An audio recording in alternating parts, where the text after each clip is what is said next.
মসজিদ পাকা ঠিক, কিন্তু মসজিদে মুসল্লি নাই। কথা কন না ঠিক না বেঠিক?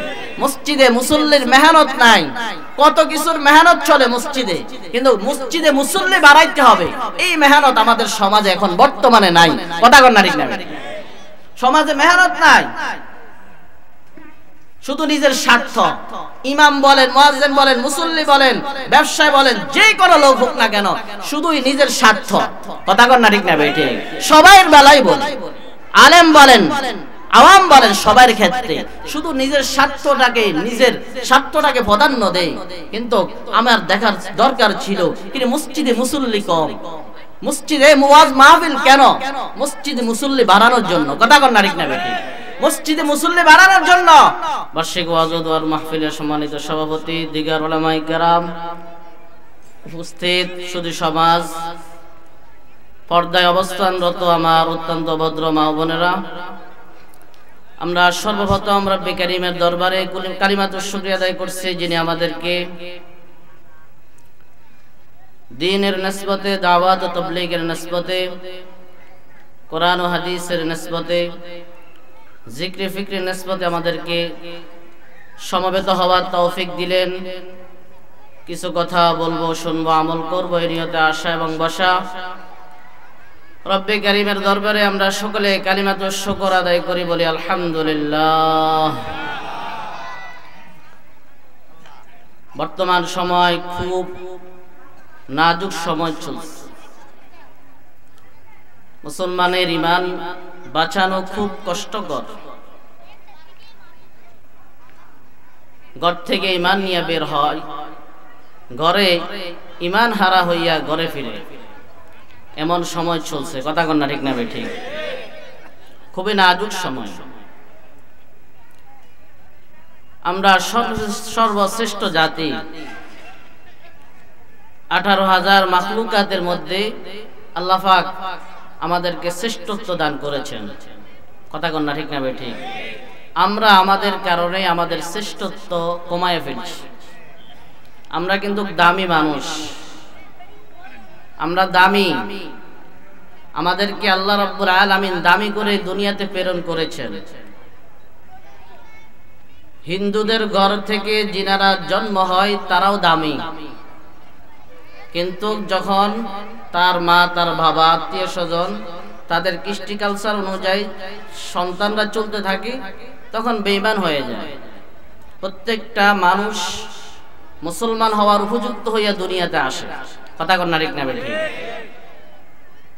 যেই কোনো ধর্মের হোক না কেন, কিন্তু দুনিয়াতে আসার পরে তার আব্বা আম্মা, অভিভাবক যেইভাবে চলে, তারাও সেইভাবে চলার চেষ্টা করে, সেই অনুপাতে জীবন যাপন করে, সেই অনুপাতে আল্লাহর উপরে আস্থা রাখে। আমরা যারা মুসলমানের ঘরে হইছি, আমার মা, আমার বাবা, আমার আত্মীয় স্বজন, আমাদের ইনারা যেভাবে চলছে আমরাও সেভাবে চলছি। 2 বছর 3 বছর সময় আমাদেরকে কালিমার তালকিন দিচ্ছেন। কথা কন না ঠিক না বেঠিক? কালিমার তালকিন দিচ্ছেন না? হিন্দুদের ঘর থেকে যখন দুনিয়াতে আসে কালিমার তালকিন দেয় কিনা? দেয় না। এজন্য তারা আস্তে আস্তে আস্তে আস্তে তারা তাদের ধর্মের অনুসারী হয়। আর মুসলমান তাদের মুসলমানের বাবা মার ঘর থেকে দুনিয়াতে আসার পরে তার বাবা মা যেভাবে চলে সেভাবে চলার চেষ্টা করে। যাই হোক, আমরা হইলাম দামি মানুষ, আমরা হইলাম কি? দামি। কিন্তু আমরা আমাদের দামকে আমরা নিজেরাই কমায় ফেলছি। অনেক দামি মানুষ। আল্লাহ পাক রব্বুল আলামিন এক আয়াতের মধ্যে বলে, লাকাদ খালাকনাল ইনসানা ফি আহসানি তাকওয়িম। মানুষকে আমি লাবণ্যতা দিছি, সুন্দর করে আমি আল্লাহ দুনিয়াতে প্রেরণ করেছি। কথা কন না ঠিক না বেঠিক? আল্লাহ পাক আমাদেরকে অনেক সুন্দর করে দুনিয়াতে প্রেরণ করেছেন, অনেক লাবণ্যতা দিয়েছেন। আল্লাহ পাক রব্বুল আলামিন আমাদেরকে শ্রেষ্ঠত্ব দান করেছেন, কিন্তু আমরা আমাদের শ্রেষ্ঠত্ব ধরে রাখতে পারতেছি না। একমাত্র আমাদের কারণেই, আমরা আমাদের নিজেদের কারণেই জাহান্নামের পথ বাঁচিয়ে নিচ্ছি, জাহান্নামের দিকে অগ্রসর হচ্ছি। কথা কন না ঠিক না বেঠিক? অথচ আমরা দামি মানুষ।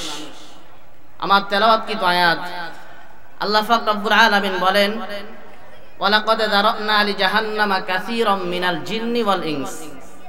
অধিকাংশ জিন এবং ইনস জিন এবং ইনসান অর্থাৎ মানুষ জাহান্নামে যাবে। কয় জাতি বলেন? দুই জাতি, এক হলো জিন আর এক হলো মানুষ। এই দুই জাতি অধিকাংশ কাসির শব্দ ব্যবহার করেছেন, অধিকাংশ জিন এবং মানুষ জাহান্নামে যাবে। তিনটা কারণ। কয়টা কারণ বলেন? আমার সাথে কথা বল। অল্প সময় আমাদের মেহমান চলে আসতেছে, সুদূর সিলেট থেকে আসতেছে, অনেক কষ্ট ক্লান্ত হয়ে আসতেছে। ইনশাআল্লাহ অল্প সময় উনি স্টেজে চলে আসবেন। ধৈর্য সহকারে আমরা থাকবো তো ইনশাআল্লাহ। অধিকাংশ জিন এবং মানুষ জাহান্নামে যাবে তিনটা কারণে। বলেন কয়টা কারণে? তার মধ্যে একটি হচ্ছে লাহুম কুলুবুল লা ইয়াফকাহুনা বিহা,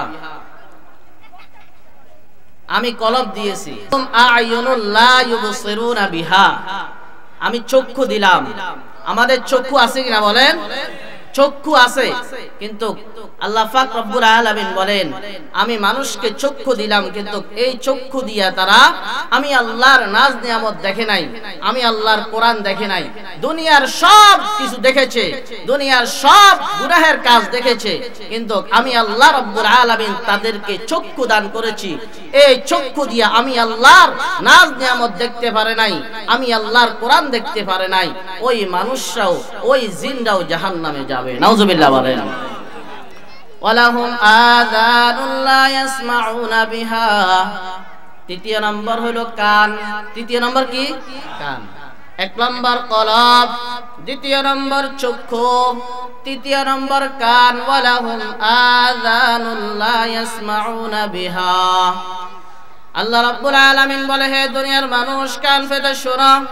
ওয়ালাহুম আযানুন লা ইয়াসমাউনা বিহা, আমি আল্লাহ তোমাদেরকে কান নামক নিয়ামত দান করেছি, কিন্তু এই কান দিয়া তোমরা আমি আল্লাহর কোরআন তেলাওয়াত শোনো নাই, ওয়াজ মাহফিল শোনো নাই। দুনিয়ার সব কিছু শুনেছো বান্দা, কিন্তু আমি আল্লাহর কোরআন শোনো নাই, আমি আল্লাহর কোরআনের তাফসীর শোনো নাই, আমি আল্লাহর কালামের কথাগুলি শোনো নাই। এই জন্য আমার আল্লাহ রাব্বুল আলামিন বলেন আমি আল্লাহ যাদেরকে কান দিলাম, এই কান দিয়া যারা আমি আল্লাহর কোরআন শোনে নাই, ওই তৃতীয় শ্রেণী কানওয়ালাও জাহান্নামে যাবে। কয় শ্রেণী? তিন শ্রেণীর মানুষ। এক নম্বর বলেন কি? কলব। আমাদের কলব আছে কিনা বলেন? কলব, এই কলবটা হলো রাজধানী। এই কলবটা কি?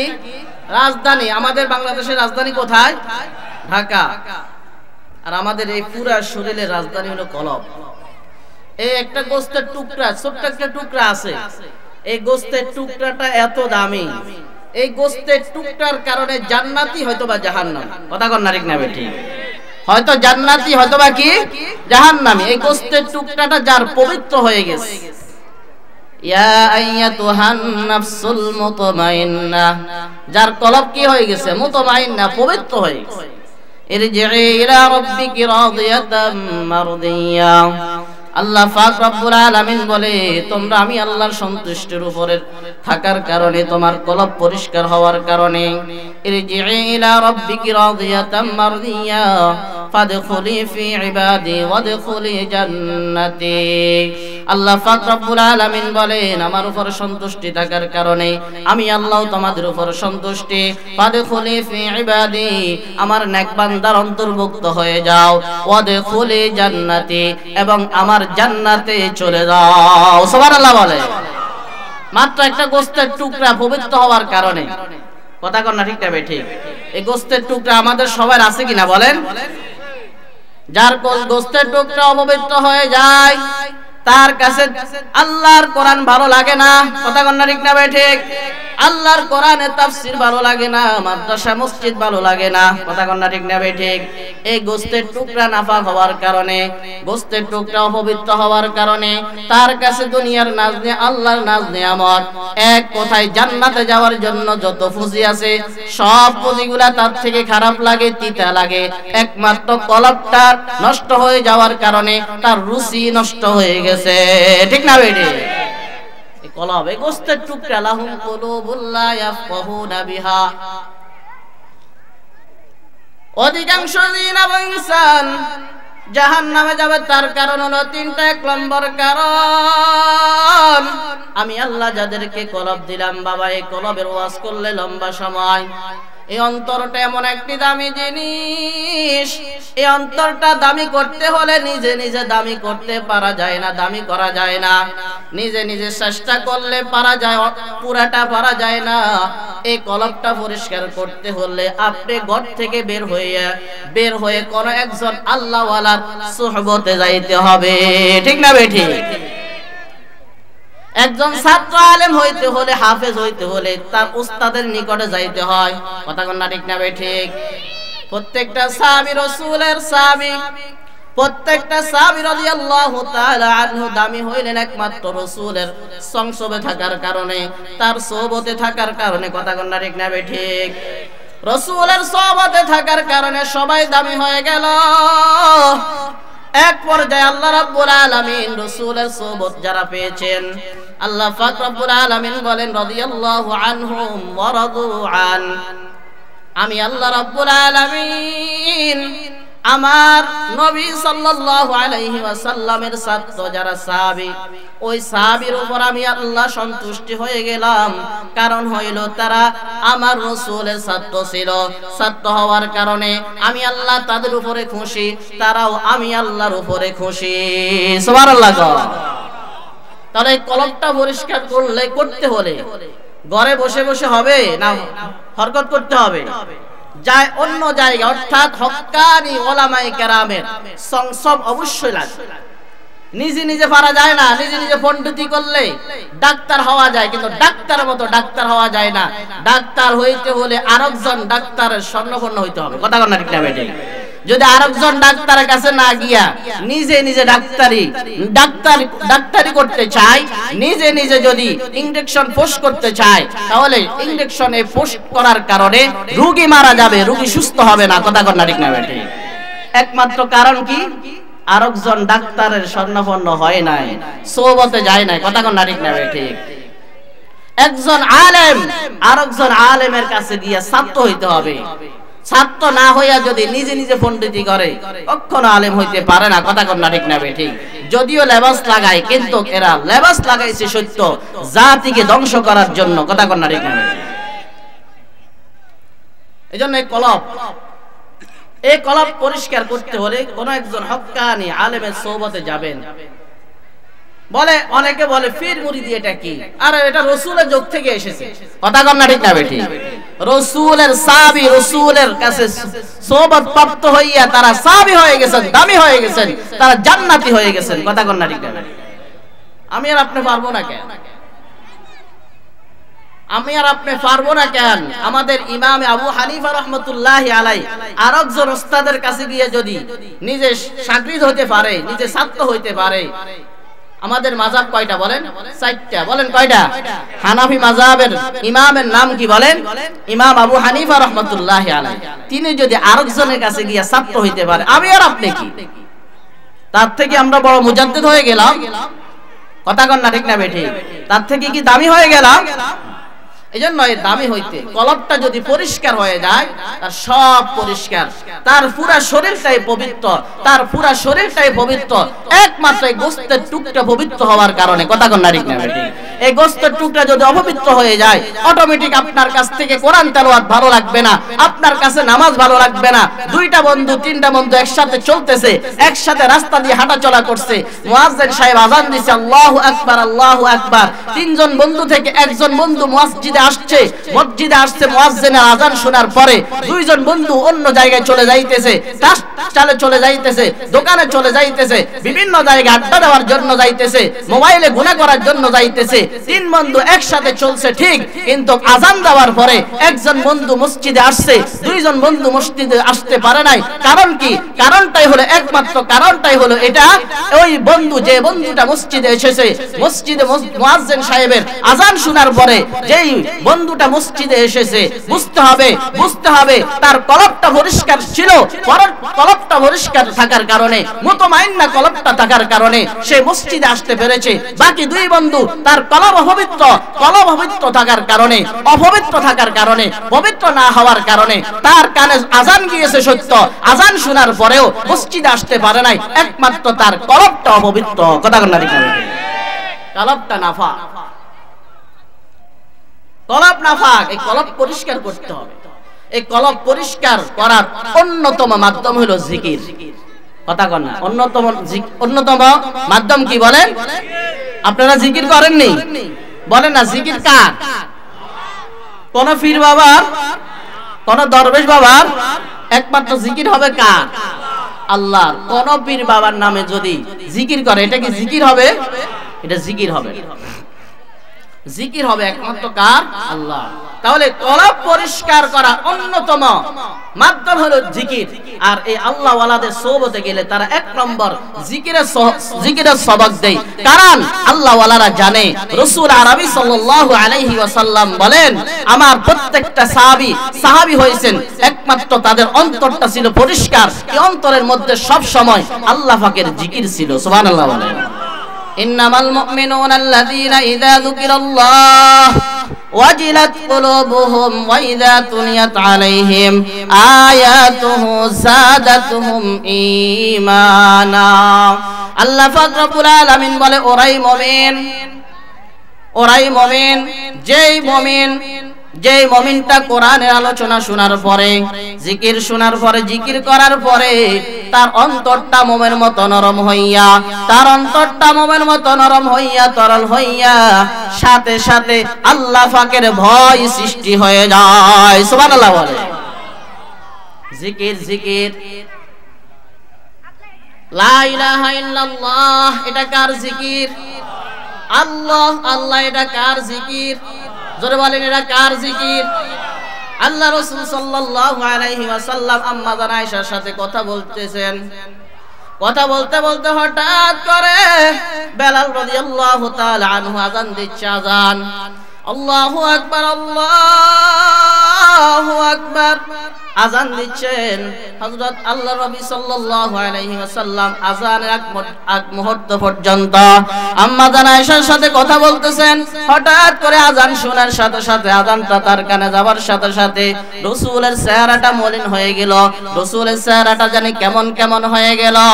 আল্লাহর নবীর স্ত্রী আম্মা জান আয়েশা রাদিয়াল্লাহু তাআলা আনহা, তার আব্বা কিছু এই মুহূর্তের মধ্যে চলে এসেছে।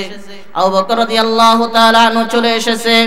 আবু বকর রাদিয়াল্লাহু তাআলা আনহু বলে, মা, এ আয়েশা তুমি কি চিন্তা করতেছো? আয়েশা রাদিয়াল্লাহু তাআলা আনহা বলে, আব্বা জান, এতক্ষণ পর্যন্ত আল্লাহর নবী আমার সাথে কথা বলতেছেন, সুন্দর করে কথা বলতেছেন, আমরা অনেক মজার কথা বলতেছি, কিন্তু হঠাৎ করে আল্লাহর নবীর চেহারাটা মলিন, কেমন জানি মলিন হয়ে গেল। রাসূলের চেহারার মধ্যে কেমন জানি কেমন লাগতেছে, বুঝতে পারলাম না। কিছুক্ষণ আগে কার আযান শুনছো কিনা বলো? বলে, হ্যাঁ শুনেছি, মুয়াজ্জিন সাহেব বেলাল রাদিয়াল্লাহু তাআলা আনহু আযানের দুনুকটা মারছে। ও দুনুকটা কার? আয়েশা রাদিয়াল্লাহু তাআলা আনহা বলে, এটা আল্লাহর দুনুক। আল্লাহু আকবার, আল্লাহু আকবার। আল্লাহ বড়। কথা কোনটা ঠিক না ঠিক? কে বড় বলেন? আল্লাহ বড়। আমার সব কিছু ছোট, একমাত্র আমার আল্লাহ বড়, আমার আল্লাহ বড়। এই কথা বলার সাথে সাথে আম্মা জান আয়েশা বুঝতে পেরেছে, তার অন্তরের মধ্যে ধাক্কা লেগেছে। হ্যাঁ, সত্যই বুঝতে পারলাম। মুয়াজ্জিন সাহেব যখন আযানটা দিল, আযানটা দেওয়ার সাথে সাথে রাসূলের চেহারাটা মলিন হয়ে গেল। তার কারণ হলো, ইন্নামাল মুমিনুনা আল্লাযীনা ইযা যুকিরাল্লাহু ওয়াজিলাত কুলুবুহুম। যেই মুহূর্তে, যে সময়ের মধ্যে, যে মুহূর্তের মধ্যে তার অন্তরের মধ্যে ধাক্কা লেগেছে, ওই সময় আযান তার কলবের মধ্যে লেগেছে। এই জন্য সাথে সাথে আমার আল্লাহর ভয় সৃষ্টি হয়ে গেল। এই জন্য দুনিয়াবি সব সম্পর্ক বিচ্ছিন্ন হয়ে গেছে, তার চেহারার মধ্যে মলিন হয়ে গেছে। প্রমাণ হইল তার অন্তরের মধ্যে একমাত্র কার ভয় ছিল, কার মহব্বত ছিল? বলেন। আযান দিছে, আল্লাহু আকবার, আল্লাহু আকবার। বলেন তো দেখি, এই আল্লাহু আকবার অর্থ কি? আল্লাহ। জোরে বলেন, কে বড়?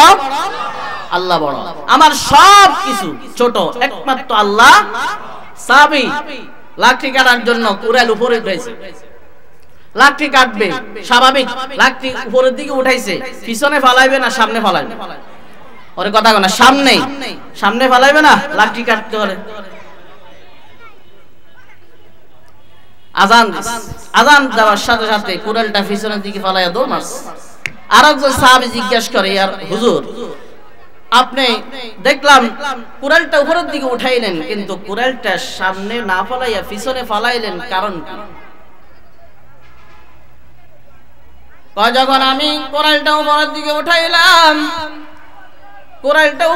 উঠাইলাম লাঠি কাটার জন্য, কিন্তু সাথে সাথে মুয়াজ্জিন সাহেব আযান দিছে, আল্লাহু আকবার, আল্লাহু আকবার। আল্লাহ বড়, আমার কাজ ছোট, আমার সব কাজ কর্ম ছোট, আমার আল্লাহই বড়। কথা কোন ঠিক না ভাই? ঠিক। আমি যদি কুড়ালটা সামনের দিকে ফালাই, লাঠি কাটার জন্য সামনের দিকে ফালাই, তাহলে আমার আল্লাহ হয়ে যাবে ছোট, আমার কাজটা হয়ে যাবে বড়। আমার আল্লাহর দনবটা শোনার সাথে সাথে আমি আল্লাহর বড়ত্বের কথা স্বীকার করে, আমি আমার কাজকে ছোট মনে করে, আমি আমার আল্লাহকে বড় মনে করে কুড়ালটা পিছনের দিকে ফালাইয়া নামাজের দিকে দৌড় মারলাম। সুবহানাল্লাহ। এখন তো আজান দেই, ওয়াক্তের পরে ওয়াক্ত শেষ হয়ে যায়, আমাদের খবর নাই। কথা কন্যা ঠিক না ঠিক? হায় হায়, নামাজ মুসল্লি এখন নাই, মসজিদে মুসল্লি নাই, মসজিদ পাকা মুসল্লি কাঁচা। কথা কন্যা ঠিক না ঠিক? দেখেন না কত সুন্দর সুন্দর মসজিদ, সুন্দর মসজিদ, এটা ভালো। মসজিদ সুন্দর হওয়া এটা কি ভালো, এটা কোনো দোষের কিছু না। তবে দোষের সবচাইতে বড় দোষ হচ্ছে মসজিদ পাকা ঠিক, কিন্তু মসজিদে মুসল্লি নাই। কথা কন না ঠিক না বেটি? মসজিদে মুসল্লির মেহনত নাই, কত কিছুর মেহনত চলে মসজিদে, কিন্তু মসজিদে মুসল্লি বাড়াইতে হবে, এই মেহনত আমাদের সমাজে এখন বর্তমানে নাই। কথা কন না ঠিক না বেটি? সমাজে মেহনত নাই, শুধু নিজের স্বার্থ। ইমাম বলেন, মুয়াজ্জিন বলেন, মুসল্লি বলেন, ব্যবসায়ী বলেন, যে কোনো লোক হোক না কেন, শুধুই নিজের স্বার্থ। কথা কন না ঠিক না বেটি? সবার বেলায় বলেন, আলেম বলেন, আওয়াম বলেন, সবার ক্ষেত্রে শুধু নিজের স্বার্থটাকে প্রাধান্য দেয়। কিন্তু আমার দেখার দরকার ছিল কিন্তু মসজিদে মুসল্লি কম, মসজিদে ওয়াজ মাহফিল কেন? মসজিদে মুসল্লি বাড়ানোর জন্য। কথা কন না ঠিক না বেটি? মসজিদে মুসল্লি বাড়ানোর জন্য, নামাজকে সুন্দর করার জন্য। মসজিদে মুসল্লি, কিছু মুসল্লি আছে মাশাআল্লাহ মসজিদে যায়, কিন্তু নামাজের ডিজাইন কত ধরনের। কথা কন না ঠিক না বেটি? আমার আলোচনা অন্যদিকে চলে যাইতেছে, নামাজের ডিজাইন অন্যদিকে, অন্য ধরনের নামাজ। হাই হাই, নামাজের সৌন্দর্য নাই, নামাজের সৌন্দর্য নাই। নামাজ যত সুন্দর, তার জান্নাতও তত সুন্দর। সুবহানাল্লাহ। নামাজ যত সুন্দর, তার জান্নাতের পথ তত সোজা হয়ে যাবে, সহজ করে দিবে। অথচ আমরা নামাজ তাড়াহুড়া করে নামাজ পড়লে নামাজ হবে না, আরশ পর্যন্ত পৌঁছবে না। আরশ পর্যন্ত নামাজ পৌঁছাইতে হলে ধীরে ধীরে মনোযোগ দিয়ে নামাজ পড়তে হবে। কথা কন না ঠিক না বেটি? শুধু মসজিদে গেলাম, বাইর হইলাম, রুকু দুইটা দিলাম, না দিলে নাই, তাড়াহুড়া করে নামাজ পড়লাম। বলেন তো দেখি, যে সময়টুকু মসজিদে আসছেন এই সময়টুকু তো বাহিরে দিতে পারতেন, বন্ধুর সাথে দিতে পারতেন, মোবাইলে দিতে পারতেন, বিবির সাথে দিতে পারতেন, যে কোনো জায়গায় দিতে পারতেন। যেহেতু মসজিদে আসছেন, সময়টা নিয়েই আসছেন, সময়টা কাজে লাগান। কথা কন না ঠিক না বেটি? সময়টা কাজে লাগান। তাড়াহুড়া করে মসজিদ থেকে বের হয়ে যায়। জুমার দিন শুধু 2 রাকাত নামাজ পড়ার জন্য মসজিদে মুসল্লি পাওয়া যায়। আগের 4 রাকাত, পরের 4 রাকাতের খবর নাই। কথা কন না ঠিক না বেটি? যেদিন এলান হবে, মিলাদ শরীফ হবে, দোয়া হবে। এখন তো মিলাদ শরীফ আলহামদুলিল্লাহ উঠে গেছেন, দোয়া, এটাই সত্য, দোয়া হবে। যখন এলান হয়, দোয়া হবে, কিছু মুসল্লি বসে। বলেন তো দেখি, সুন্নত পড়ার জন্য বসে না জিলাপির জন্য? আমিত্তিল্লাহ, জিলাপি, সত্যই জিলাপির জন্য বসে। যেদিন জিলাপি নাই সেদিন মসজিদে সুন্নতের জন্য মুসল্লি পাওয়া যায় না। কথা কন না ঠিক না বেটি? কত ডিজাইনের মুসল্লি। শুক্রবার দিনে এক ধরনের মুসল্লি, 5 ওয়াক্ত নামাজের মধ্যে আরেক ধরনের মুসল্লি। কেউ সপ্তাহ নামাজও পড়ে না, জুমার দিনে পড়ে না, শুধু ঈদের দিন। কথা কন না ঠিক না বেটি? তাও ঈদের দিন যাই ইমাম সাহেবকে বলে, ইমাম সাহেব ঈদের আজান নাই, আজান দিবেন না? ওরে কথা কন না ঠিক না বেটি? ঈদের আজান দেন নাই কেন হুজুর? 1 বছর পরে নামাজ পড়ার জন্য আসলাম, ঈদের আজানটা দেন নাই কেন? কথা কন না ঠিক না বেটি? নামাজের ডিজাইন এমন, ওই যে কলম নষ্ট হয়ে গেছে। কি নষ্ট হয়ে গেছে বলেন? তাহলে এই কলবটা পরিষ্কারের সর্বপ্রথম মাধ্যম হচ্ছে নামাজ, সর্বপ্রথম মাধ্যম হচ্ছে জিকির। বলেন কি? জিকির। জিকিরটাও নামাজ, কথা কন না ঠিক না ভাই? ঠিক। জিকিরটাও কি? নামাজটাও জিকির, জিকিরটাও নামাজ। এজন্য জিকির করব কার? বলেন। আমরা একটু জিকির করে লা ইলাহা ইল্লাল্লাহ, লা ইলাহা ইল্লাল্লাহ, লা ইলাহা ইল্লাল্লাহ, লা ইলাহা ইল্লাল্লাহ, লা ইলাহা ইল্লাল্লাহ, লা ইলাহা ইল্লাল্লাহ, লা ইলাহা ইল্লাল্লাহ, লা ইলাহা ইল্লাল্লাহ, লা ইলাহা ইল্লাল্লাহ, লা ইলাহা ইল্লাল্লাহ। তাহলে জিকির কার? বলেন। আল্লাহর জিকির। এই কলবটা পরিষ্কার করতে জিকির ছাড়া কলবটা পরিষ্কার হবে না। ইব্রাহিম নবী, ইব্রাহিম নবীর নাম শুনছেন নি সবাই? আমাদের জাতির পিতার নাম কি? জাতির পিতার নাম কি? কিছুদিন আগ পর্যন্ত তো অনেক বছর আরেকজনকে মানতেন, এখন কি মানেননি? আগে মানছেন নি? কে কয় না? আপনারাই মানছেন। মাহফিলে আইলে একরকম, মাহফিল থেকে বের হইলে আরেক রকম, কথা কন না ঠিক না বেটি? জাতির পিতা কোরআনের দ্বারা সাব্যস্ত একজনকে ইব্রাহিম আলাইহিস সালাতু মিল্লাতা আবিকুম ইব্রাহিম। বলেন তো দেখি, এই আমাদের জাতির পিতার নাম কি? ইব্রাহিম। ইব্রাহিম আলাইহিস সালাতু ওয়াস সালাম একদিন ঘরে আগন্তুক মুসাফির আয়েশা আল্লাহ কারীম বলে ডাক দিছে। কি কারীম? বলেন। আল্লাহ কারীম বলে ডাক দিছে, আমাকে কিছু ভিক্ষা দেন। কারণ ভিক্ষা বেশি নিতে হলে কিছু পদ্ধতি অবলম্বন করতে হয়, কথা কন না ঠিক না বেটি? ভিক্ষুকের কিছু কথাবার্তা এমন ভাবে বলে যে কথা বলার কারণে মানুষের থেকে টাকা সহজে পাওয়া যায়, কথা কন না ঠিক না বেটি? তো সেই এই বাক্যটা বলতেছে মুসাফির, আগন্তুক মুসাফির বলতেছে, আল্লাহ কারীম ঘরে কে আছেন, আমাকে কিছু ভিক্ষা দেন। ইব্রাহিম নবী ঘর থেকে বের হইয়া আগন্তুক মুসাফিরকে ডেকে বলে, তুমি কে? তোমাকে চিনি না, তবে যে নামটা ধরে ডাক দিছ এই নামটা ধরে আবার একটু ডাক দাও। সুবহানাল্লাহ কন্না।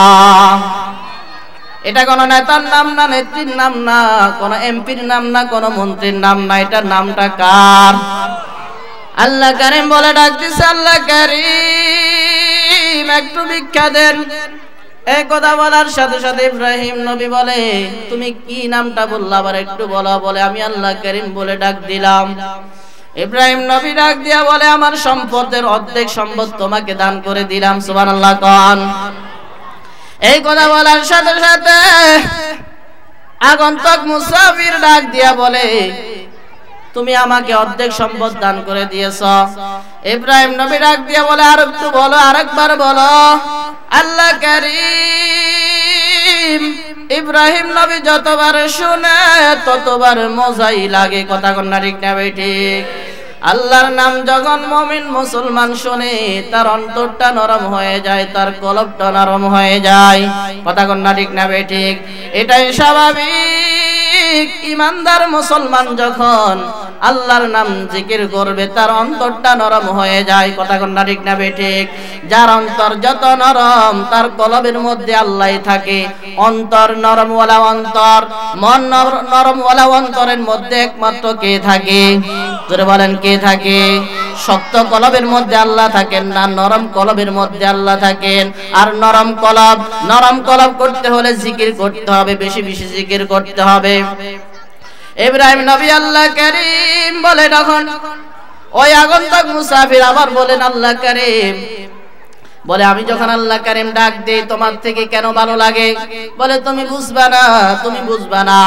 আল্লাহর নবী ইব্রাহিম আলাইহিস সালাতু ওয়াস সালাম বলে, তুমি আরেকবার ডাক দাও। আগন্তুক মুসাফির বলে, আবার আরেকবার ডাক দিলে আমাকে কি দিবা? বলে, আমার যত সম্পদ আছে তোমাকে দান করব। সুবহানাল্লাহ কন্না। পুরা সম্পদটা দান করে দিল, এখন কোন সম্পদ নাই। ইব্রাহিম নবী ডাক দিয়ে বলে, আর একটু বলো। আগন্তুক মুসাফির বলে, ইব্রাহিম তোমার যত সম্পদ ছিল এত দুইবার বললাম, দুইবার বলার পরে তুমি তোমার পুরো সম্পদটা আমাকে দান করে দিলে, এখন আমাকে কি দিবা? যদি আরেকবার বলি আমাকে কি দিবা? ইব্রাহিম নবী বলে যতদিন বাঁচব ততদিন তোমার গোলামি করব।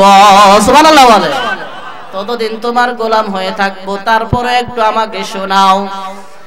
আগন্তুক মুসাফির ডাক দিয়া বলে ইব্রাহিম তোমাকে পরীক্ষা করার জন্য আসলাম, তোমাকে পরীক্ষা করার জন্য আসলাম। আমি আগন্তুক মুসাফির ঠিক, তুমি আমাকে চিনো না, আমি ফেরেশতাদের সরদার, আমার নাম হলো জিবরাইল আলাইহিস সালাতু ওয়াস সালাম। সুবহানাল্লাহ বলেন। কলব পরিষ্কার করতে হলে মাওলা পাকের জিকির, কথা কন না ঠিক না বেঠিক? আল্লাহ পাকের জিকির ছাড়া কলব পরিষ্কার হয় না। তিন শ্রেণীর মানুষ জাহান্নামে যাবে, তার মধ্যে এক শ্রেণীর মানুষ হইল লাহুম কুলুবুল্লাহ ইয়াফকাহুনা বিহা, আমি আল্লাহ যাদেরকে অন্তর দিলাম, যাদেরকে আমি আল্লাহ কলব দিলাম, লাহুম আয়ুনুল্লাহ ইউবসিরুনা বিহা, আমি আল্লাহ যাদেরকে চক্ষু দিলাম, এই চক্ষু দিয়া আমি আল্লাহর কোরআন দেখে নাই, শুধুই মোবাইল দেখেছে। কথা কন না ঠিক না বেঠিক? তুরকন আওয়াম কন যেই কোন ব্যক্তি হোক না কেন, মোবাইলের দ্বারা যত পরিমাণ গুনাহ অন্য বস্তু দ্বারা এত গুনাহ হয় না। কথা কন না ঠিক না বেঠিক? এইজন্য আল্লাহ পাক রব্বুল আলামিন বলেন আমি আল্লাহ যাদেরকে চক্ষু দিলাম, এই চক্ষু দিয়ে যারা আমি আল্লাহর কোরআন দেখে নাই, আমি আল্লাহর নাজ নিয়ামত দেখে নাই, দুনিয়ার সবকিছু দেখেছে কিন্তু কোরআনটা দেখে দেখে পড়তে পারে নাই। সমাজে এমন মানুষ আসেনি কোরআন পড়তে পারে না? আসেনি? আসেনি? আমরা অনেক সময় তাবলীগে গেলে বুঝতে পারি, আমাদের সাথে কিছু মুরব্বীরা যায় তো, আলহামদুলিল্লাহ আমাদের সিলেটের মেহমান আসছে, কিছুক্ষণের মধ্যে চলে আসতেছে। আমরা যখন তাবলীগে যাই কিছু মুরব্বীরা যায় তো, তাদের যখন তেলাওয়াত শুনি হাই হাই আফসোস লাগে, আফসোস আফসোস লাগে, আফসোস বলার বাহিরে আফসোস। সূরা ফাতিহা শুদ্ধ নাই। আচ্ছা বলেন তো দেখি, দুনিয়ার সব কিছু অর্জন করলাম, এই আল্লাহর কোরআনটা অর্জন করি নাই, বলেন তো দেখি আমার মতো এই নিকৃষ্ট মানুষ দুনিয়া তার আসেনি? বলেন নাই নাই নাই। উলাইকা কাল আনআম, আল্লাহ পাক বলেন এই তিন শ্রেণীর মানুষ, তিন বস্তু দিয়া যারা আমি আল্লাহকে বুঝে নাই, আমি আল্লাহকে চিনে নাই, আমি আল্লাহর জান্নাতের মেহমান হইতে পারে নাই। উলাইকা কাল আনআম, তারা চতুষ্পদ জন্তু, অর্থাৎ চার পায়ের জানোয়ার। কথা কন না ঠিক না ঠিক? আল্লাহ কুকুরের সাথে দেখেন আমাদেরকে তুলনা করছেন, কারণ কুকুর সবচাইতে নিকৃষ্ট বস্তু। বালহুম আদাল উলাইকা হুমুল গাফিলুন, আল্লাহ এটা বলে ক্ষান্ত করেন নাই, আল্লাহ বলে কুকুর থেকেও খারাপ। নাউজুবিল্লাহ, কুকুর বলেও ক্ষান্ত হয় নাই। যেখানে আল্লাহ বলছেন ওয়ালাকাদ কাররামনা বানি আদম, তোমরা শ্রেষ্ঠ, তোমরা দামি, আবার আরেক আয়াতের মধ্যে বলে তোমরা কুকুর না, কুকুর থেকেও খারাপ। কেন? এই যে কলবটা অপবিত্র হয়ে গেছে, নাপাক হয়ে গেছে, কোরআন তেলাওয়াত ভালো লাগে না, কোরআন শুনিও না, যখন মাহফিলে তেলাওয়াত হয় তখনও শুনতে চাই না, মাদ্রাসায় ছাত্র দেই, মাদ্রাসায় সন্তানকে দেই না, নিজেও পড়ি না। কথা কন না ঠিক না বেঠিক? নিজেও পারে না, সন্তানকে পড়ায় না। অনেক গার্জিয়ান আছে, অনেক অভিভাবক আছে, সে কোরআন তেলাওয়াত পারে না কিন্তু তার সন্তানকেও মাদ্রাসা দেয় না।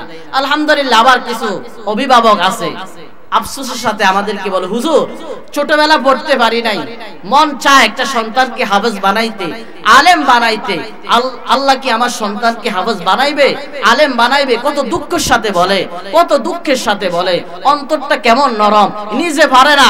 এই দুঃখটা যদি থাকে, এই অন্তরে দুঃখটা যদি থাকে, এই দুঃখ থাকার পরে কারণেও আল্লাহ পাক মাফ করে দিবে। সুবহানাল্লাহ বলে। দুঃখ নাই, আফসোস নাই, নামাজের পর নামাজ ছুটে যায়, কোরআন তেলাওয়াত পারি না, কত আমল ছুটে যায়, আফসোস, হায় আফসোস, শুধু আফসোস করে, কিন্তু সে তার যে জান্নাত হারাইয়া জাহান্নাম তার ঠিকানা হয়ে গেছে তার খবর নাই। কথা কন না ঠিক না? সূরা ফাতিহা পর্যন্ত পারে না, আমাদের মতো এর মতো হতভাগা আর কে হতে পারে? এজন্যই তো মারকাজুস সুন্নাহ মাদ্রাসা আপনাদের এই জায়গার মধ্যে, এই বাজারে আমরা ইনশাআল্লাহ গত বছর ডিসেম্বরে আমরা স্থাপিত করলাম, মাদ্রাসা দিলাম। আমাদের জনাব শাহাবুদ্দিন মোল্লা ভাই, উনি আজকের মাহফিলের সভাপতি, ইনশাআল্লাহ আসবেন। উনার বিল্ডিং আমরা ইনশাআল্লাহ আছি সেতুবাঙ্গা মার্কাজুস সুন্নাহ ইন্টারন্যাশনাল মাদ্রাসায়। আপনারা আপনাদের সন্তানদেরকে মাদ্রাসায় ভর্তি করান, এখানে ভর্তি করাইবেন, করাইতে হবে, বিষয়টা এমন না। আমাদের পাশে মারিফুল কোরআনও আছে, আল জুদি মাদ্রাসাও আছে, আশরাফুল উলুম মাদ্রাসাও আছে, এখানে আল আকসা আরেকটা হয়েছে। আপনি যেখানে দেন অসুবিধা নাই, কোনো অসুবিধা নাই। তবে আমাদের আবৃত্তি, আমাদের দাবি হচ্ছে আপনার সন্তানকে অন্তত নুরানি মাদ্রাসায় পড়াইয়া পরে তারপরে যেখানে দেন কোনো অসুবিধা নাই। কথা কোন না ঠিক না ভাই? ঠিক। খেয়াল রাখবেন, যখন সকালে ঘর থেকে কোনো কাঁচা পেঁয়াজ খাইয়ে বের হবে, দেখবেন দুপুরবেলা যদি এর মাঝে যত খানায় খান, দুপুরবেলা ডেকুর দিলে দেখবেন পেঁয়াজের গন্ধটাই বের হবে। কথা কোন না ঠিক না ভাই? ঠিক। আপনার সন্তানকে যদি আপনি নুরানি মাদ্রাসায় ছোটবেলা, ছোট অবস্থায় 3 বছর 4 বছর মাদ্রাসায় পড়াইয়া যদি কোরআনের এলেম তার অন্তরে ঢুকাইয়া দিতে পারেন, তার মেধার মধ্যে ঢুকাইয়া দিতে পারেন, রাজধানী অন্তরের মধ্যে ঢুকাইয়া দিতে পারেন, মাঝখানে যেখানে পড়ুক না কেন পরিশেষে ভবিষ্যতে সে নাস্তিক হবে না। তার মুখ দিয়া, তার জবান দিয়া কোরআনের বিরোধী আচরণ বের হবে না, নবীর বিরোধী আচরণ বের হবে না, আল্লাহর বিরোধী আচরণ বের হবে না, কারণ ছোটবেলা সেই কোরআন তার অন্তরের মধ্যে ঢুকাইছে। কথা কোন না ঠিক না? ওই যে ছোটবেলা মাদ্রাসায় পড়ছে, তার অন্তরে তো কোরআনের ইলম আছে, কোরআনের জ্ঞান আছে। সে একটা কথা বলতে চিন্তা করবে, কি রে, আমি তো কোরআন নুরানি মাদ্রাসায় হলো পড়ছি। কথা কোন না ঠিক না? আলহামদুলিল্লাহ, আপনাদের এই সেতুবাঙ্গা মার্কাজুস সুন্নাহ মাদ্রাসায় আমাদের বিভাগ শিশু থেকে 5ম শ্রেণী পর্যন্ত আলহামদুলিল্লাহ ইনশাআল্লাহ ক্রমান্বয়ে আমরা আস্তে আস্তে আস্তে আস্তে আমরা ইনশাআল্লাহ সামনে অগ্রসর হব। শুধু চতুর্থ জামাত খুলে ক্ষান্ত না, তারপরে হচ্ছে 5ম, তারপরে হচ্ছে 6ষ্ঠ, এভাবে ক্রমান্বয়ে ইনশাআল্লাহ আমরা আগাইতে থাকবো। আপনাদের দোয়া, যদি আপনারা আমাদেরকে দোয়া করেন এবং আপনারা যদি আপনাদের সন্তান দিয়ে আমাদেরকে সহযোগিতা করেন, 1 নম্বর দোয়া করবেন, তারপরে সন্তান দিয়া সহযোগিতা করবে। 2 নম্বর নাজারা বিভাগ, হেফজ বিভাগ আছে আলহামদুলিল্লাহ, ভালো হাফেজে কোরআন দ্বারা পরিচালিত। হ্যাঁ, তারপরে আমাদের মহিলা হেফজ বিভাগ আছে, মহিলা হেফজ বিভাগ আছে আলহামদুলিল্লাহ। মহিলা হাফেজা ম্যাডাম আমরা রেখেছি। আপনাদের সন্তান, মেয়ে সন্তান যদি পর্দার সাথে, শৃঙ্খলার সাথে, আবদ্ধতার সাথে যদি আপনার সন্তানকে পড়াইতে চান, যদি মনোরম পরিবেশে পড়াইতে চান, তাহলে আমাদের এখানে দিতে পারেন। অন্যান্য মাদ্রাসায় পরিবেশ আছে, অন্যান্য মাদ্রাসায় পরিবেশ নাই, বিষয়টা এমন না, আমাদের থেকেও ভালো আছে। আপনার রুচি যেখানে হয় আমাদের আলোচনা করা, আমাদের কথা বলা, আমরা বলি, আপনি দিবেন না দিবেন সেটা আপনার বিষয়। তবে আমাদের একটা দাবি থাকবে, যেহেতু আমরা এখানে নতুন এসেছি, নতুন খুলেছি, আমরা সার্ভিস ইনশাআল্লাহ ভালো দেব, ভালো কিছু আপনাদের সন্তানদেরকে দেওয়ার চেষ্টা করতেছি ইনশাআল্লাহ। 1 বছরে আলহামদুলিল্লাহ আপনাদের দোয়ায় আলহামদুলিল্লাহ আমরা চেষ্টা করছি। অনেক অভিভাবকরা আমাদের উপরে সন্তুষ্টি আছে, কিছু থাকবে না, স্বাভাবিক, এটাই মানুষ হিসাবে ভুল হতেই পারে, মানুষ হিসাবে ভুল হতেই পারে। আমরা যে মানুষ, আমরা তার ফেরেশতা না। আমাদের চলার ক্ষেত্রে, বলার ক্ষেত্রে, পরিচালনার ক্ষেত্রে ভুল হতে পারে, ধরাইয়া দিবেন। সংশোধনের ক্ষেত্রে, শুদ্ধানোর ক্ষেত্রে যদি আপনারা আমাদেরকে 1 কথা 2 কথা 5 কথাও বলেন, কোনো আপত্তি নাই। আমরা মাথা পেতে, আল্লাহর কসম মাথা পেতে আমরা ইনশাআল্লাহ মেনে নিব, কারণ এটাও আপনার দ্বীনের স্বার্থে বলেছেন। যদি আপনার অন্তরে যদি খুলুসিয়ত থাকে, দ্বীনের স্বার্থ থাকে, আল্লাহর কথা অন্তরে থাকে, যে আল্লাহর জন্য বলছেন যে মাদ্রাসা ভবিষ্যতে আগাক, এই নিয়তে যদি বলেন, আমরা ইনশাআল্লাহ অবশ্যই মেনে নিতে বাধ্য। আপনার পরামর্শ আমরা মানব, কেন মানব না? আলহামদুলিল্লাহ এই মাদ্রাসায় দিবেন। আমাদের এখানে আমার আলোচনা শেষ ইনশাআল্লাহ। আমাদের বিভাগগুলি আমি আপনাদেরকে খোলাসা বলছি।